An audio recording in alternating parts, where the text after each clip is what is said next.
Imaginez un steak juteux et fumant dans votre assiette, ou de succulentes brochettes lors d'un pique-nique. Et maintenant, imaginez qu'à côté de cette image apparaisse une gigantesque inscription rouge « Provoque le cancer ». Ça sonne comme un titre racoleur, n'est-ce pas? Pourtant, c'est précisément ce genre de nouvelles qui ont fait le tour du monde il y a quelques années, semant la panique parmi les amateurs de viande. Alors, faut-il se mettre à la carotte et dire adieu à nos plats préférés? Ou est-ce juste une nouvelle histoire effrayante, gonflée à des proportions cosmiques? Aujourd'hui, nous n'allons pas tourner autour du pot. Nous allons examiner tous les faits, toutes les études et tous les « mais », et enfin, nous mettrons un point final à la question. La viande rouge est-elle vraiment un chemin direct vers le cancer? Je vous le promets, à la fin de cette vidéo, vous aurez une réponse claire et sans équivoque. Toute cette histoire a commencé en 2015. C'est à ce moment-là que le Centre international de recherche sur le cancer, qui fait partie de l'Organisation mondiale de la santé, a publié son célèbre rapport. Ils ont analysé plus de 800 études scientifiques et ont rendu un verdict qui a eu l'effet d'un coup de tonnerre. Mais pour comprendre leurs conclusions, il faut d'abord saisir de quoi il était question. Alors, pour bien comprendre, commençons par définir ce qu'est la viande rouge, d'un point de vue scientifique. On pourrait croire que c'est simple. Une viande est rouge si elle a cette couleur. Mais en réalité, c'est un peu plus complexe. Quand l'Organisation mondiale de la santé, OMS, parle de viande rouge, elle désigne la viande de tous les mammifères. Dans cette catégorie, on trouve le bœuf, le veau, le mouton, l'agneau, la chèvre et, ce qui est particulièrement intéressant, le porc. Oui, je sais, beaucoup ont été habitués à considérer le porc comme une autre viande blanche, à cause de vieilles publicités. Pourtant, d'un point de vue biochimique et diététique, le porc est sans aucun doute une viande rouge. Sa couleur rouge est due à une forte teneur en une protéine spécifique, la myoglobine. Cette protéine aide à transporter l'oxygène vers les muscles. Plus un muscle est actif, plus il contient de myoglobine et plus il est rouge. En revanche, le poulet, la dinde et les autres volailles, ainsi que le poisson, c'est une toute autre histoire. On ne les inclut pas dans cette catégorie. Pour s'en souvenir, c'est simple. Si l'animal courait sur 4 pattes, sa viande est rouge. C'est une règle de base qui nous sera très utile par la suite. Mais alors, qu'est-ce que l'on entend par viande transformée? C'est là que les choses deviennent vraiment intéressantes, car ce n'est pas du tout la même chose, et la distinction est cruciale. La viande transformée, c'est toute viande qui a subi un processus modifiant sa composition, soit pour en améliorer le goût, soit pour prolonger sa durée de conservation. Imaginez non pas un simple morceau de viande, mais un produit élaboré à partir de celle-ci. Ces processus incluent le salage, le fumage, le séchage, la fermentation ou encore l'ajout de conservateurs. Pour faire simple, si vous trouvez au rayon charcuterie des saucisses, du jambon, du bacon, du salami, n'importe quelle sorte de charcuterie ou encore des conserves de viande, tout cela était considéré comme de la viande transformée. Même les brochettes de viande marinée, tant appréciées, peuvent entrer dans cette catégorie si elles ont été préparées industriellement avec une marinade complexe contenant des conservateurs. L'essentiel à retenir: une boulette de viande que vous préparez vous-même à partir de viande hachée fraîche, c'est tout simplement de la viande rouge. Par contre, une saucisse, même si elle est fabriquée à partir de la même viande mais en usine, avec l'ajout de sel, de nitrite et d'autres substances, cela, c'est de la viande transformée. Il est crucial de bien saisir cette distinction, car c'est précisément dans cette différence que se cache la raison principale de toute cette agitation. Et nous aborderons très bientôt pourquoi cela est si important. Thomas a dit. Mais venons-en au fait principal. Dans son rapport, le Centre international de recherche sur le cancer, CIRC, a classé les viandes transformées dans le groupe 1 des cancérogènes. Il s'agit de la catégorie la plus grave, désignée comme cancérogène pour l'homme. Cela signifie que les scientifiques ont rassemblé des preuves suffisamment convaincantes que la consommation de viande transformée provoque le cancer colorectal, c'est-à-dire le cancer du côlon et du rectum. Ça sonne comme un verdict, n'est-ce pas? Quand le grand public entend de telles informations, il s'imagine qu'un simple sandwich à la charcuterie est presque l'équivalent d'une cigarette. En effet, ce même groupe inclut des substances et des facteurs dont la dangerosité ne fait absolument aucun doute. Par exemple, la fumée de tabac, l'amiante, le plutonium, l'alcool et les rayonnements solaires. Cette nouvelle s'est propagée à la vitesse de l'éclair dans le monde entier. Les gros titres s'écriaient « L'OMS met le bacon au même niveau que le plutonium »,« Les saucisses sont aussi cancérigènes que le tabac ». Évidemment, cela a provoqué une vague de panique et d'incompréhension. Les gens ont commencé à jeter la charcuterie et à regarder leurs plats préférés avec une certaine méfiance. Mais, comme c'est souvent le cas avec les nouvelles chocs, le diable s'est niché dans les détails. Et le détail le plus crucial a été complètement occulté. Mais voici le point crucial, le premier et le plus important rebondissement. Cette classification reflète la certitude des scientifiques quant à l'existence d'un lien et non la force de ce lien. Je le répète, car c'est fondamental. Il s'agit de la qualité des preuves, pas de l'ampleur du risque. Ce n'est pas une échelle de dangerosité de 1 à 10. Permettez-moi de vous l'expliquer par un exemple simple. Imaginez 2 situations qui peuvent vous causer du tort. Trébucher sur un caillou sur le trottoir et être percuté par un camion lancé à pleine vitesse. Nous avons des preuves irréfutables que les deux peuvent entraîner des blessures.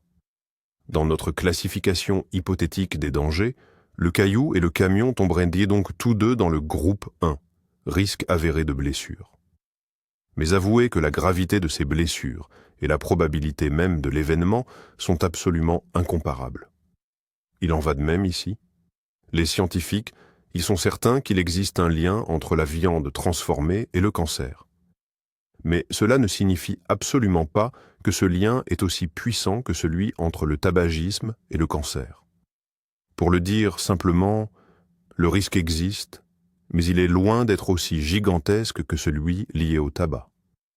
Les comparer, c'est comme mettre sur un même pied d'égalité une égratignure et une fracture grave. Et c'est le point essentiel à retenir de ce rapport. Mais qu'en est-il de la viande rouge non transformée, celle que nous consommons au quotidien? Le bon steak, la côtelette, ou simplement un morceau de bœuf rôti? L'agence l'a classée dans le groupe 2A. Cette catégorie est désignée comme probablement cancérogène pour l'homme. Ça sonne déjà moins alarmant que avéré, n'est-ce pas? Qu'est-ce que cela signifie concrètement? Cela signifie que les scientifiques disposent de certaines données qui suggèrent un lien possible entre la consommation de viande rouge et le cancer. Il s'agit principalement du cancer colorectal, mais une association potentielle est également évoquée avec les cancers du pancréas et de la prostate. Cependant, ces données ne sont pas encore jugées suffisantes par la Commission pour tirer une conclusion aussi ferme et catégorique que dans le cas de la viande transformée. En d'autres termes, les preuves existent, mais elles restent limitées. Il est possible que d'autres facteurs, que les chercheurs n'ont pas pu prendre en compte de manière exhaustive, aient influencé les résultats des études. C'est pourquoi le verdict est plus prudent. On parle de probable, de possible, ou de raison de croire. Il ne s'agit pas d'une certitude absolue, mais plutôt d'un sérieux soupçon qui nécessite des investigations supplémentaires. Ainsi, un morceau de viande fraîche et la charcuterie se retrouvent, sur le plan scientifique, dans des catégories de risques foncièrement différentes. Plongeons au cœur de la viande. Quel problème pourrait-elle poser? Le premier coupable est le fer héminique. Il s'agit d'une forme spécifique de fer exclusivement présente dans les produits d'origine animale. C'est elle qui confère à la viande sa couleur rouge caractéristique. Notre organisme l'assimile remarquablement bien, ce qui est un atout, notamment pour combattre l'anémie. Cependant, cette médaille a un revers. Dans l'intestin, le fer héminique peut favoriser la formation de ce qu'on appelle les composés N-nitrosés. Ces substances sont connues pour endommager les cellules qui tapissent nos parois intestinales. Lorsque ces dommages se répètent, les cellules doivent sans cesse se diviser et se régénérer pour se réparer. Or, plus les cellules se multiplient fréquemment, plus le risque est élevé qu'une anomalie, une mutation, survienne lors de ce processus. Cette mutation peut être le premier pas vers le développement d'une tumeur cancéreuse.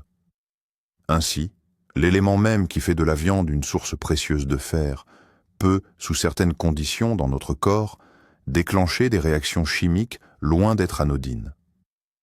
C'est l'un des mécanismes fondamentaux que les scientifiques étudient lorsqu'ils abordent les risques potentiels liés à la consommation de viande rouge.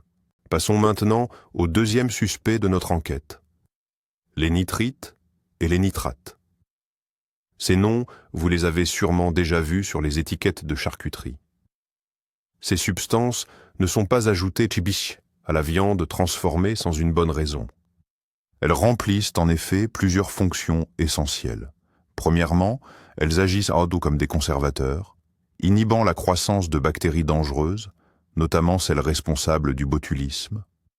Deuxièmement, ce sont elles qui confèrent au jambon et aux saucisses cette couleur rose appétissante et ce goût carné si caractéristique.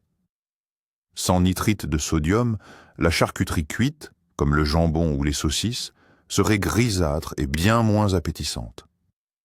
Le problème, c'est que dans notre organisme, et plus particulièrement dans l'environnement acide de l'estomac, ces nitrites peuvent se transformer en ces fameuses N-nitrosamines, dont nous avons déjà parlé.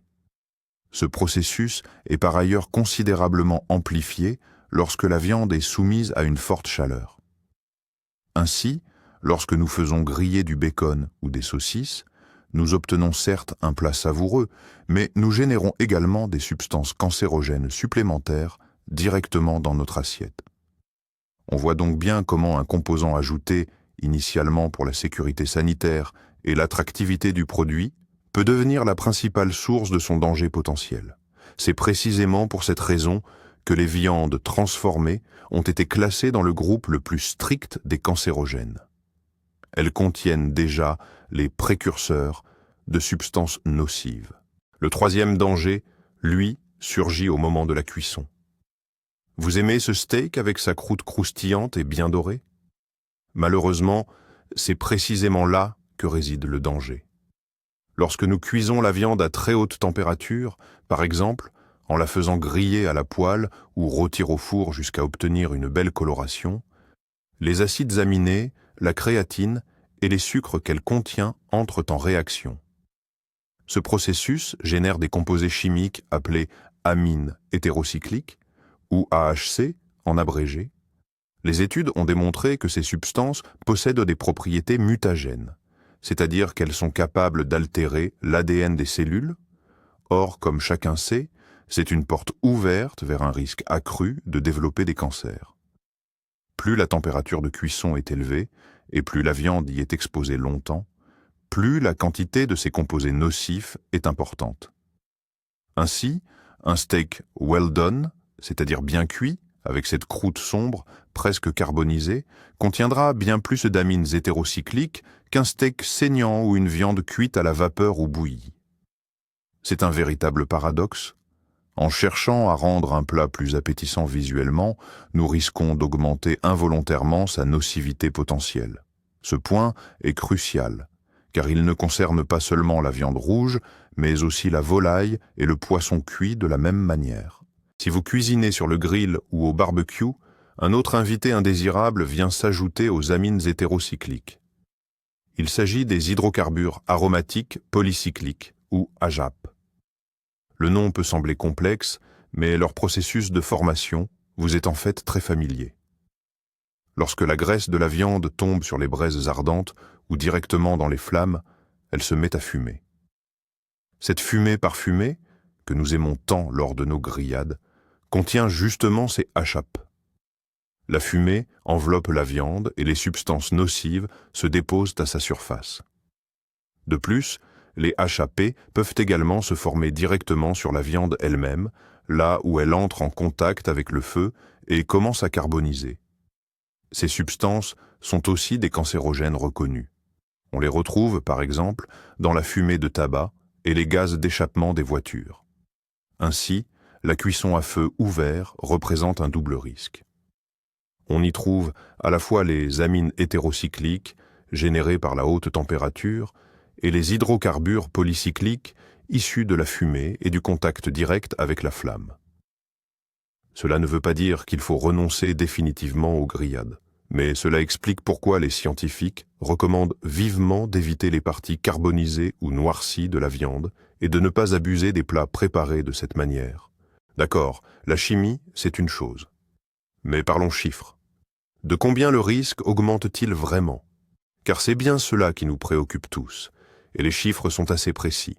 Selon les conclusions du Centre international de recherche sur le cancer, CIRC, chaque portion de 50 grammes de viande transformée consommée quotidiennement augmente le risque de cancer colorectal d'environ 18%. Que représente 50 grammes? C'est l'équivalent d'une saucisse, de 2 tranches de bacon ou de quelques morceaux de jambon. Ça semble plutôt effrayant, n'est-ce pas? Cela représente une augmentation qui paraît énorme. Quant à la viande rouge non transformée, les chiffres sont légèrement différents. La consommation quotidienne de 100 grammes de viande rouge augmenterait le risque de 17%, selon les estimations. Ces chiffres, 17% et 18%, ont fait l'effet d'une bombe dans l'actualité.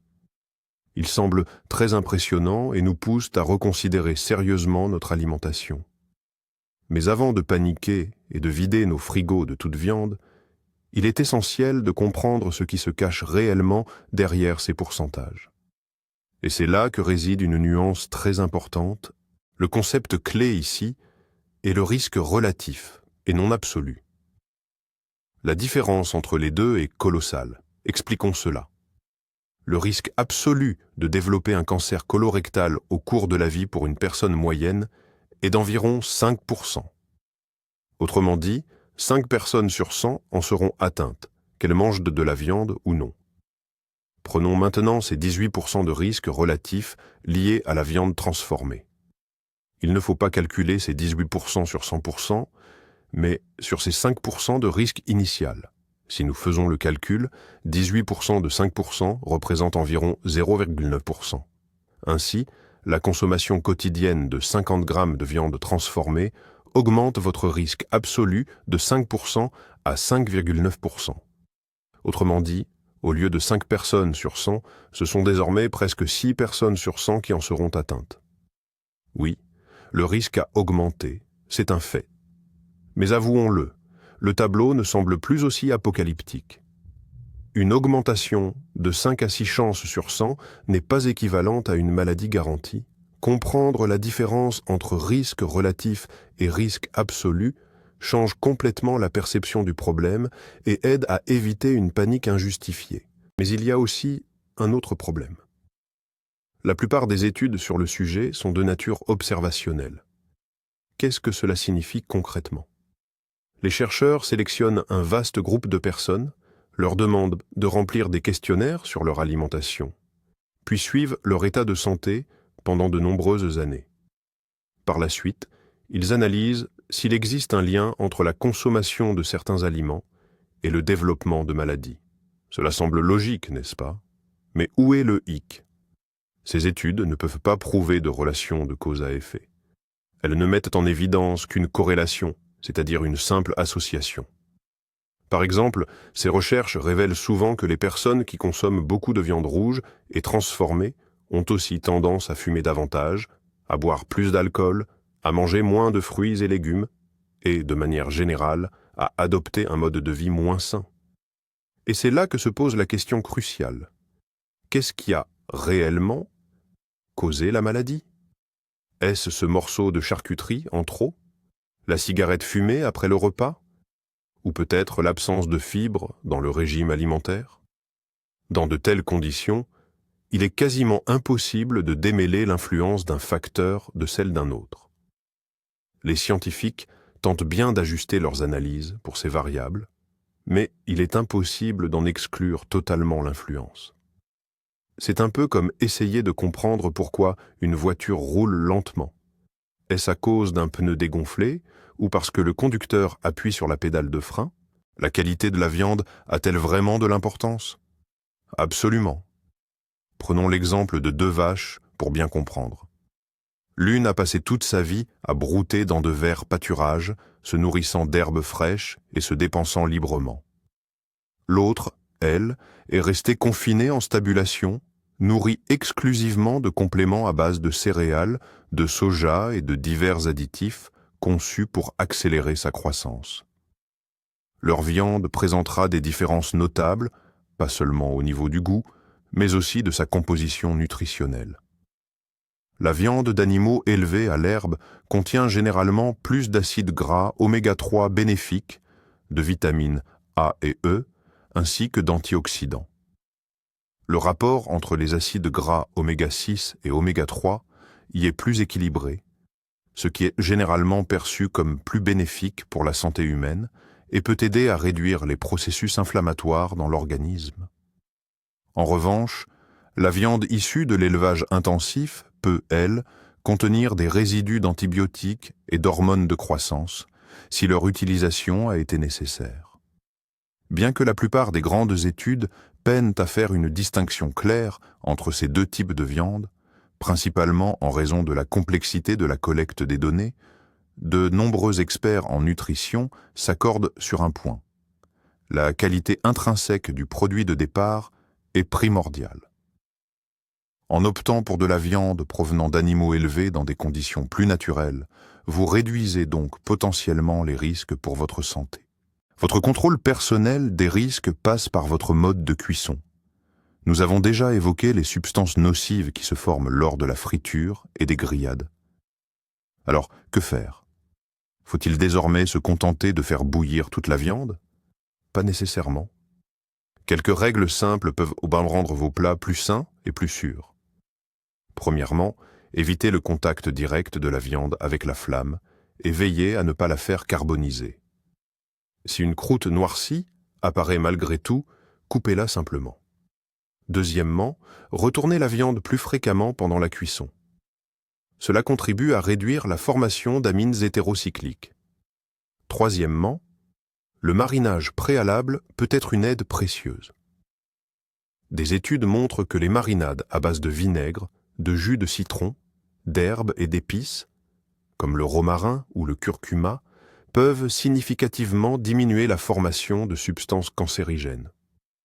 Et enfin, privilégiez des méthodes de cuisson plus douces, la cuisson à l'étouffée, la cuisson au four à basse température, la vapeur ou la cuisson sous vide, le fameux sous-vide, sont d'excellentes alternatives à la friture agressive. Le choix du mode de cuisson est ce levier puissant, entièrement entre vos mains. C'est un outil essentiel pour maîtriser les risques. Mais la bonne nouvelle, c'est que la bonne association d'aliments dans votre assiette peut considérablement réduire les risques. Votre corps n'est pas qu'une simple éprouvette où se déroulent des réactions chimiques.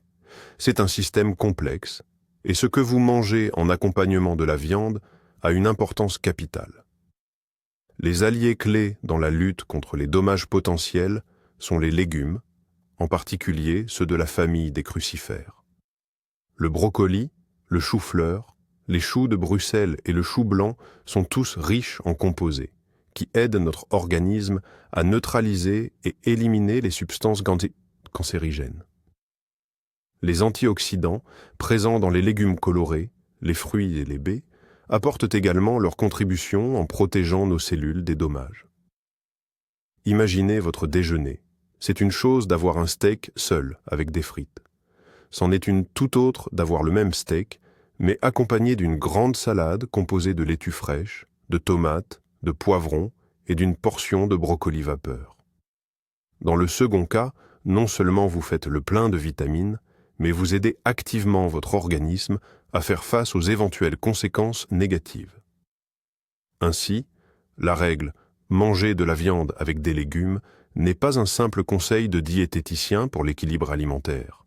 C'est une stratégie scientifiquement prouvée pour réduire les risques. N'oublions pas non plus la génétique. Nous sommes tous différents et notre organisme réagit de manière unique aux mêmes aliments.